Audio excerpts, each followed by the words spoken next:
Hi everyone, this is Veronica.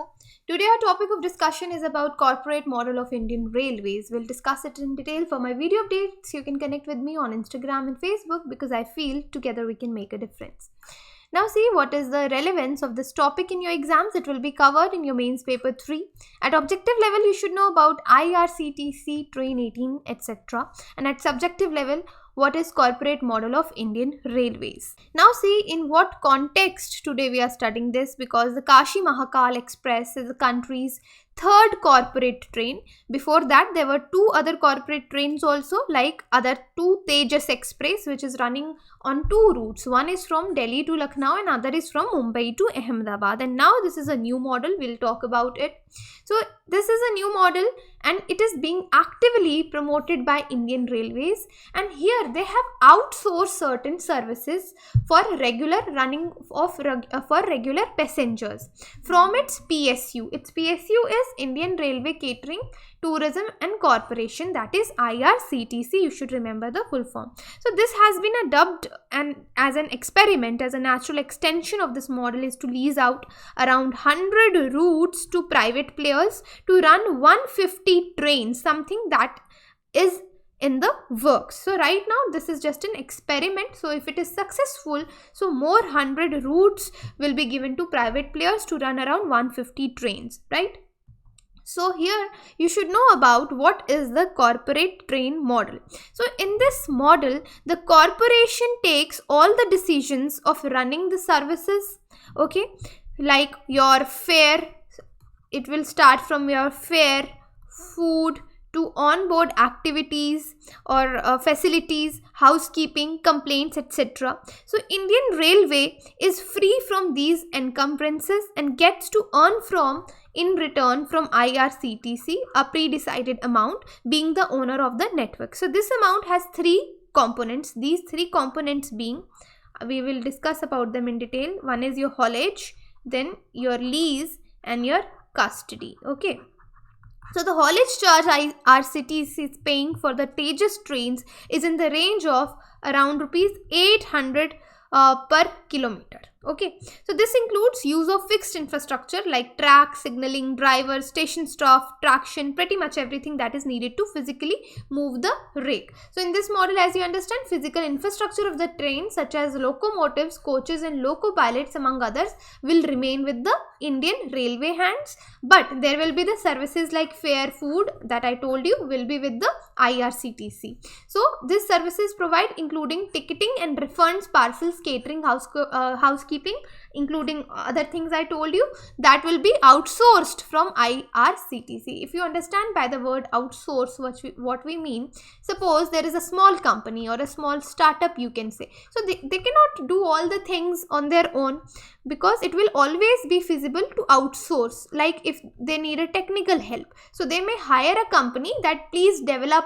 a portal for us or something. So they do not start the technical branch in their own startup only, but they will take the help of some other company. You just please provide us a particular portal or something. That is known as outsourcing. So here what they are doing, the Indian Railways, they are outsourcing the services from IRCTC.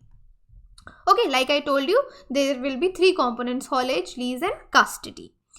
Next is, here we will talk about the finances, how the finances will be managed here.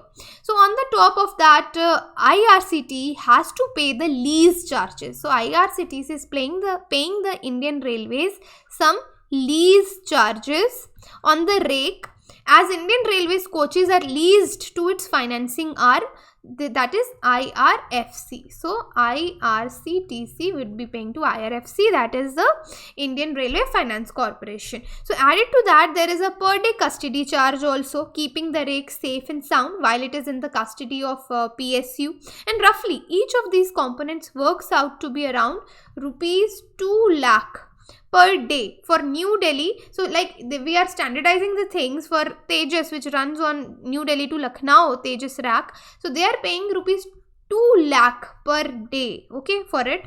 And in other words, you can say that IRCTC has to pay Indian Railways a sum of total of these three charges as in haulage, lease and custody, that is roughly around rupees 14 lakh for the Lucknow Tejas that is running in a day up and down, and then factor in a profit over and above this, right? So this money is payable even if the occupancy is below, because sometimes there are more passengers, sometimes there is lesser passengers also, so that won't be a factor here. You have to pay the money come what may, whether the occupancy is high or low, below expectation or whatever, the train is not doing good business. This is not, Indian Railway does not care about it. You have to pay the charges, like IRCTC has to pay the charges. Okay. Now, if IRCTC is actually paying this much to Indian Railways, so definitely IRCTC must have some powers, must have some say on this.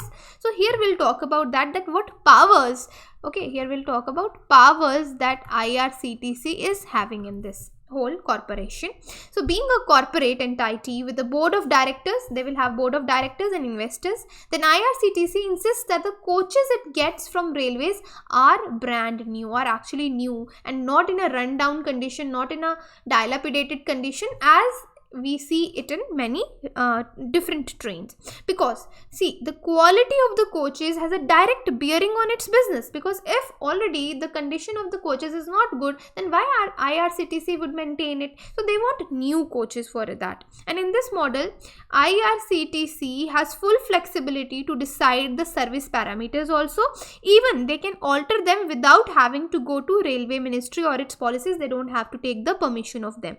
So to the end, the business of running trains can be run with the independence needed to run a business with profit motive. So their motive will be obviously the profit. So this policymakers believe creates the environment. You will see the quality will improve, quality will enhance, and user experience for the passengers will improve. So that is why IRCTC gets the freedom here to decide even the number of stops. So it depends upon what kind of business, if it is good business, whether it is a bad business. So they will decide the stoppages it wants to afford on a route depending on the needs of its business model.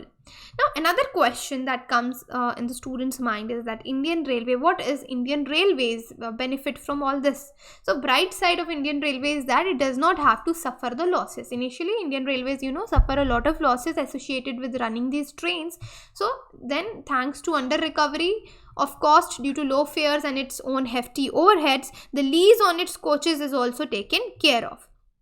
Now there is another question, that is this model same for private train operators? As we are saying that if this is successful, there would be private owners to the trains. So whether this is the same model? See, the model in which private train operators are sought to be engaged is a different. So this is a corporate model, that will be a private model, wherein along with haulage of rupees like 668 per kilometer, the operator needs to agree to revenue sharing with the railways. The company willing to share the highest percentage of revenue will actually win the contract. And in case of private players, they may not need to pay the lease. So if there is private, right now it is corporate, so if it is private, then they will not pay the lease. Why they will not pay the lease and the custody charges?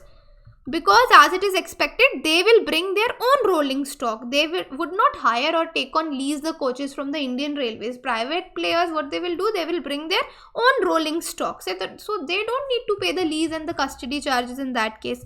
All this is because over the next 5 years, after the 2 dedicated freight corridors are operationalized and a lion's share of freight trains move to corridors, a lot of capacity will free up, because right now we have common routes for the train that carries the goods and the train that carries the passenger. But if we have 2 different dedicated these stores for the, what I need to explain is that if there will be 2 different dedicated, as I told you, freight corridors, then lot of space would be free for more trains to accommodate, right? So if the space capacity will free up in the conventional railway lines for more passengers, trains would run to cater to the demand, right? So the government wants private players and maybe also its own PSU along with Indian Railways to share the load of pumping in more trains into the system. So that is what they are planning next. Here is like what is the necessity or merit of such plans? If you see, firstly, to meet growing passenger demand, because Indian Railway runs around 13,000 passenger trains every day, and there is a requirement of more 3,000 to 4,000 trains that is estimated. And over the next 5 years, as I told you, 2 dedicated freight corridors will be developed, and private train operators will bring with them the technical and the managerial expertise, which leads to optimum utilization of resources.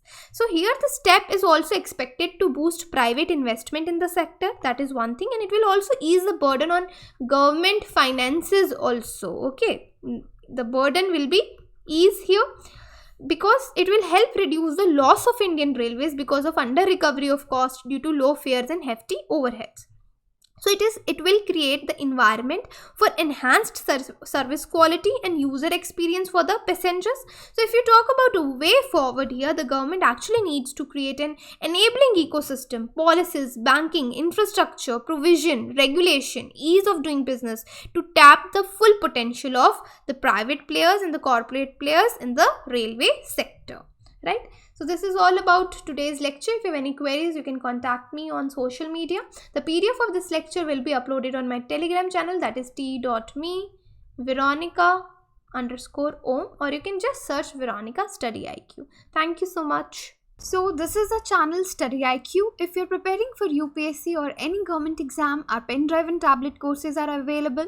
If you're preparing for UPSC CSE 2020, our pen drive course is available, where you can find 100% coverage of UPSC vast syllabus. Daily current affair updates will be available. Self-paced learning process is provided. This course has been prepared by top faculties of StudyIQ, and now you can purchase this course at Rs 625 per month only. For additional information, you can visit our site, and there are the phone numbers also given. You can call them and gain the additional information. You can connect with me for my video updates on Instagram and Facebook, because I feel together we can make a huge difference. For queries, you can even email me. Thank you so much.